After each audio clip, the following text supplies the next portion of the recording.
trocar a janela aqui, né, meu amigo? Na apresentação. Aí, ó. Foi. Vamos lá.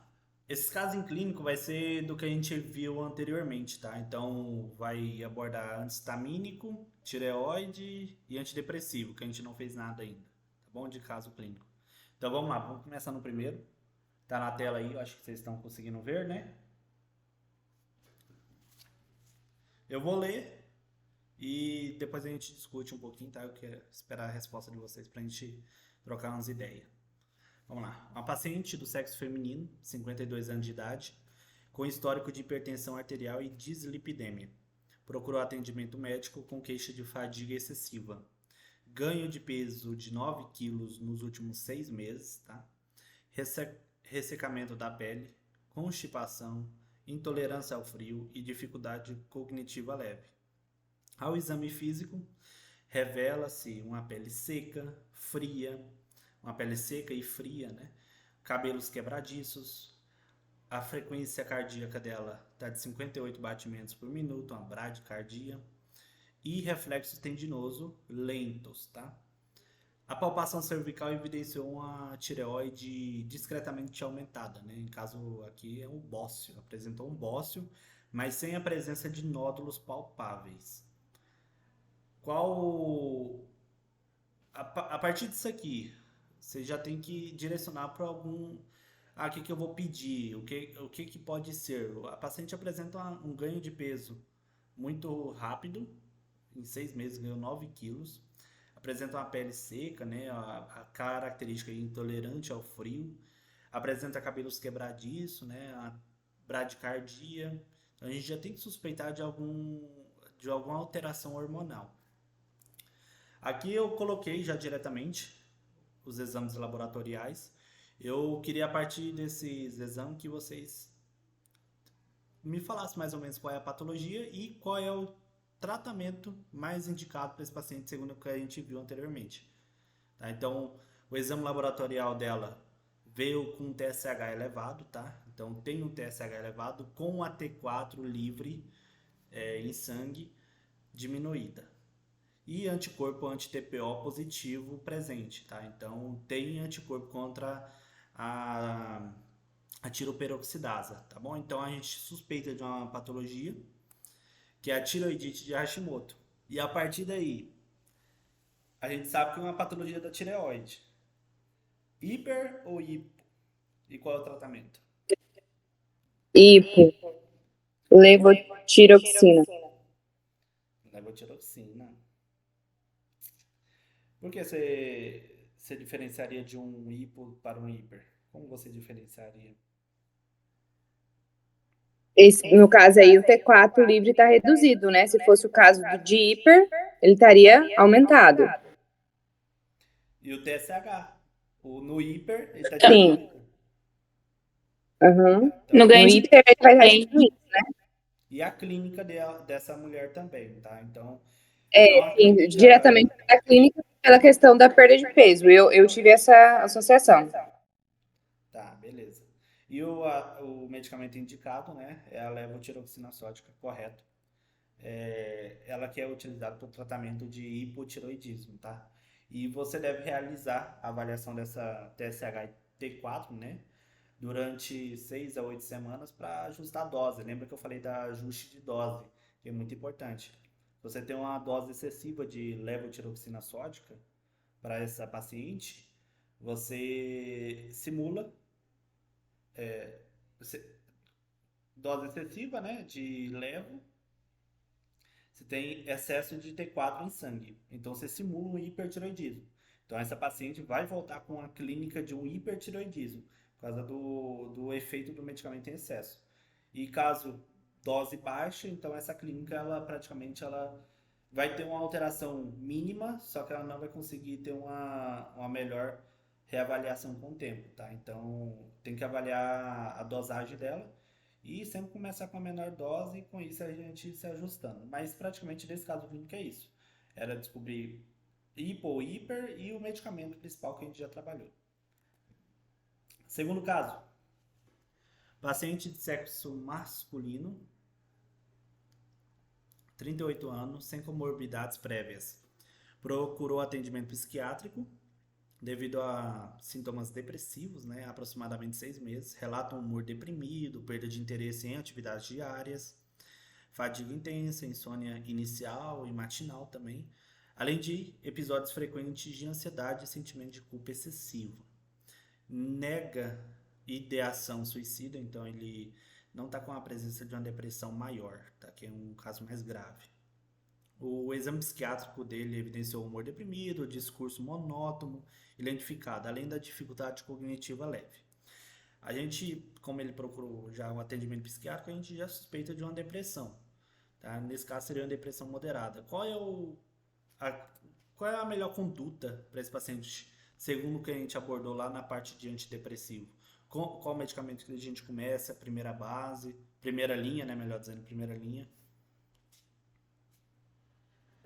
Fluoxetina, né? Bom, ele é o quê? De qual classe? Ah, é do inibidores, não sei o que lá, serotonina. Inibidores seletivos Isso, da inibidor seletivo de recaptação. recaptação de serotonina. Perfeito, Thalita. Primeira linha é o de serotonina. É a fluoxetina, a sertralina, citalopram, tá? São de primeira linha. Até aquelas características que a gente colocou durante a aula, né? Então, fluoxetina é um baita medicamento. E a gente avaliar, porque, exemplo, tem o inibidor de recaptação de nora e serotonina. Mas eles não são primeira linha. E apesar de outra coisa, eles são caros, tá? Então, esse paciente que a gente tem um começo de depressão nele, então vamos começar com o de primeira linha. Caso ele não apresente uma melhora com o tempo, a gente pode sim indicar o outro, mas lembrar das outras características que a outra classe apresenta, né? Que são mais caros, o paciente pode apresentar uma elevação da pressão arterial com o tempo, tá? Mas, Natália disse, fluoxetina ou a própria sertralina, o escitalopram são medicamento indicado por causa de ser primeira linha. E a gente fazer o ajuste gradual. Matheus, uma pergunta. Oi? Tipo, qual momento eu devo dar importância na parte que ele fala que tem insônia? Porque se ele já tem insônia, eu também poderia aplicar um tricíclico, né? Só que o tricíclico tem muito reação adversa, né? E aí, como que eu devo pensar nessa parte? Se ele tem insônia já? Ah, apesar que esses medicamentos eles vão te levar você a ter um sono melhor, né? Dormir. Até um sono. Porque insônia é a alteração do sono, né? A insônia é uma alteração do sono. E os medicamentos apresentam como efeito adverso também a insônia, né? Só que em doses mais elevadas. E do tratamento feito de forma errada. Só que esse paciente apresenta sintomas característicos de depressão e a gente tem que começar com o de primeira linha. Porque se a gente começar. Um antidepressivo tricíclico, cara, ele é super cardiotóxico. Ele, ele tem outros efeitos colaterais além de apresentar náusea, de todos os outros. E eles são antigos, são de primeira geração, melhor, são os primeiros que foram relatados. E hoje já tem melhores, que atuam diretamente na serotonina. A norepinefrina, porque a amitriptilina, que é esse medicamento, tem alteração da serotonina, da amitriptilina. Eles também atendem dentro dos alfa-1, dos antihistamínicos. Então, eles têm muito efeito colateral. Vamos deixar isso aí para pessoas que, doutor, tô com dor, não tô conseguindo dormir. A gente consegue passar uma amitriptilina de forma bem leve para ele, porque tem que ser menor dosagem, porque o medicamento causa muito efeito colateral. Mas de primeira linha, para paciente com sintoma de depressão, é os medicamentos inibidor de recaptação de serotonina. Qualquer um desses quatro, né? A sertralina, a fluoxetina, citalopram. E os de recaptação de nora e serotonina são bons, são excelentes. Só que o preço é muito maior, tá? E a característica de ter uma alteração do nível de pressão arterial dele com o tempo. Se ele for utilizar de forma um pouquinho mais crônica, um tempo maior de tratamento, porque pode levar esse paciente a desenvolver hipertensão arterial com o tempo. Tá? Não sei se eu já aclarei essa. Porque todos os pacientes com depressão praticamente vai ter esse grau de insônia, por causa dessa alteração no sono. Então, os medicamentos antidepressivos vai melhorar a qualidade de sono.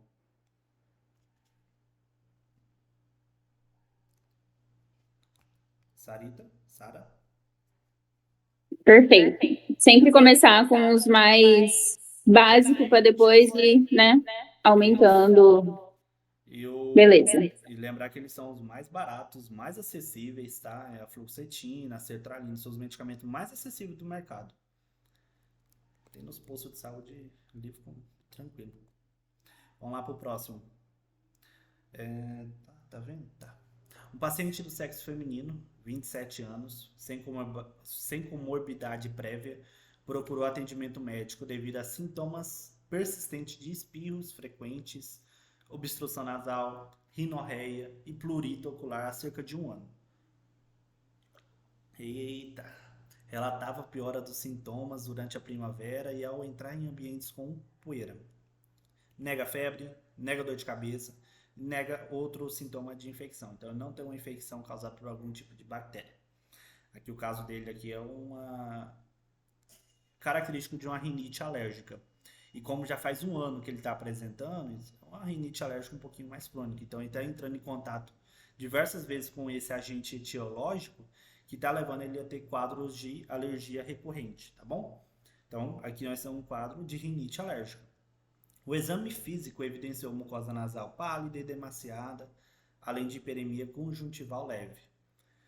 Foi realizada a dosagem de IgE, nossa, tá muito chique isso aqui, IgE específica para aeroalérgenos, que mostrou sensibilização para ácaros e pólen. Então, característico desse caso clínico aqui, a gente pode observar que tem uma rinite alérgica presente. Tá, qual é a melhor forma de tratamento de um paciente com rinite alérgica? O que a gente pode indicar?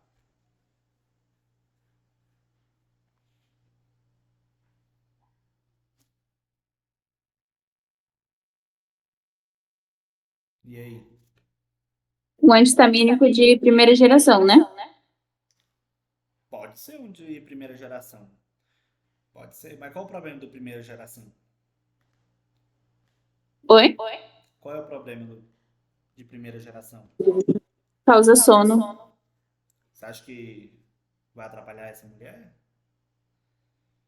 Eu acho que pode atrapalhar ela com o tempo, porque, o exemplo, você vai tomar um Dramin ou uma prometazina, durante o dia, você vai apresentar sono, né? Vamos indicar um de segunda geração, que é mais novo, que não tem tanto efeito colateral, porque a gente sabe que o antistamínico de primeira geração, apesar de causar sono, eles também têm outros efeitos a nível de antagonizar o receptor de muscarínicos, né?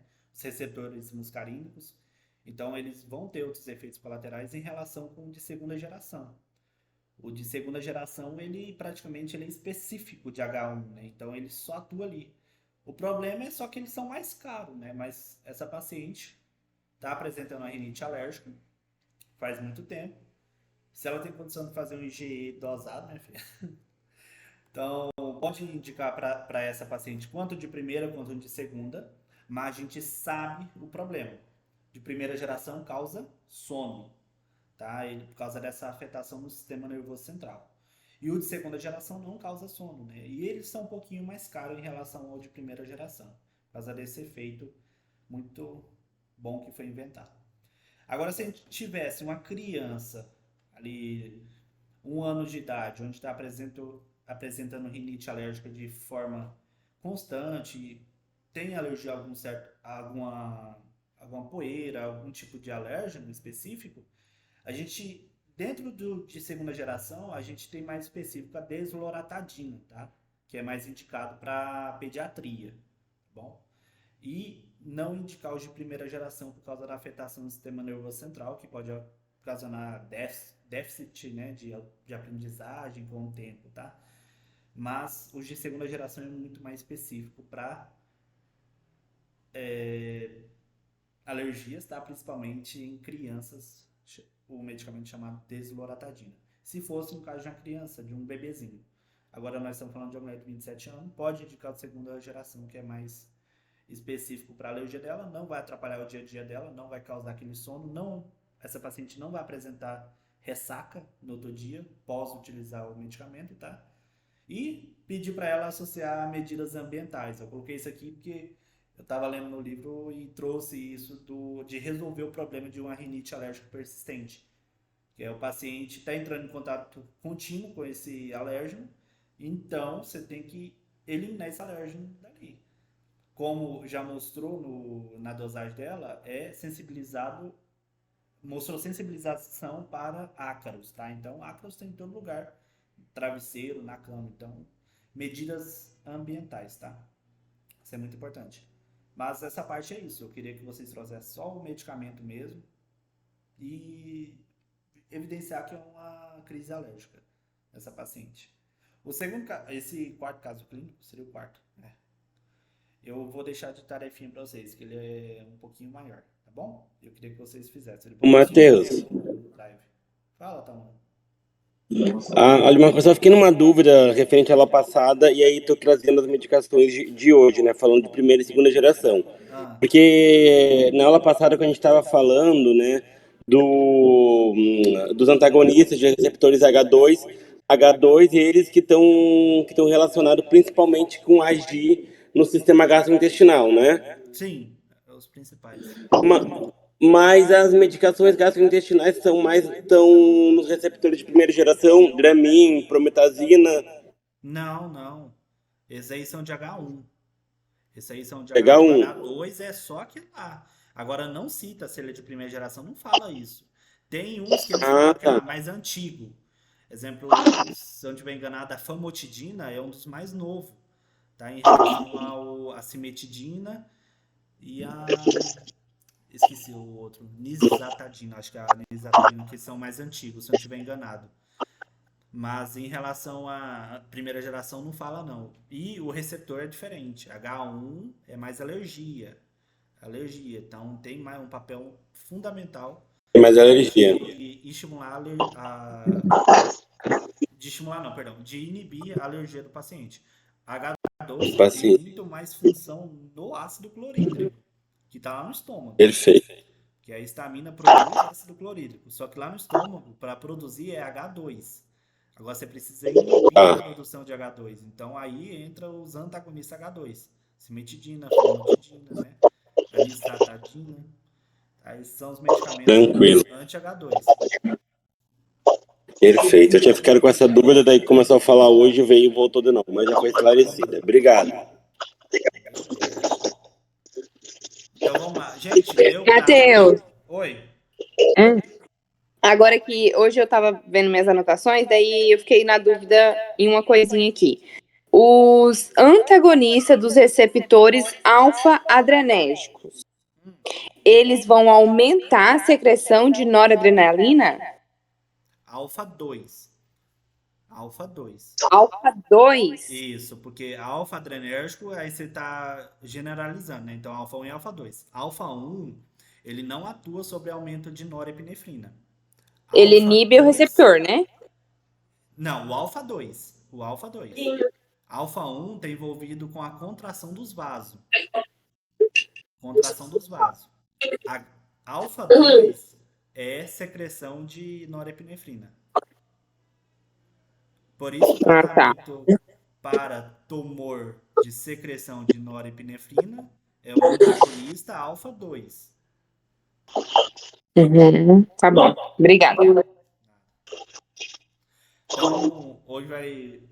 os casos clínicos, gente. Eu vou deixar para vocês aquele último. Na próxima aula a gente revela novamente, tá? E com isso, com o tempo, eu vou trazendo alguns, tá? É bem simples mesmo.